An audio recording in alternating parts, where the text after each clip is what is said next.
મારું નામ આયુષ રાજપૂત છે. એ થોડા અગાઉ પહેલા છે ને કંઈક ઘટના બની હતી. તે આ 14 તારીખે ઉત્તરાયણના રોજ મને બપોરે ઢોર મારવામાં આવ્યો હતો.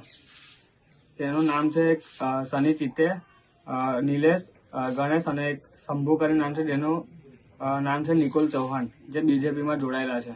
પોલીસ ફરિયાદ કરી હતી, તાત્કાલિક જ કરેલી, એ ટાઈમ જ કરેલી અમે લોકોએ. એ અરજી બી અમે તે લખીને આપી દીધી હતી. અને પછી મને ડિસ્ટાફની ઓફિસમાં મને બોલાવ્યો હતો. જે સ્ટાફવાળા હતા બધા, એ મને બોલાવ્યો અને એમાંથી એક ગુરુ કરીને છે, પ્રતિક સોની નામ છે એમનું. તે ત્યાં એ બી બીજેપીમાં જોડાયેલા હતા, ત્યાં બી હાજર હતા. તે મને ત્યાં ધમકી આપી હતી, અપશબ્દ બોલીને કે તું મને ઓળખે છે, ત્યાં તો માર્યો જ છે તને, ને અહીંયા બી મેં તને મારીશ. કેટલો સમય થયો?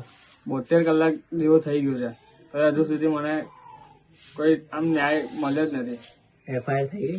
એફઆઈઆર બી નહીં થઈ હજુ સુધી. તમારી શું માંગ?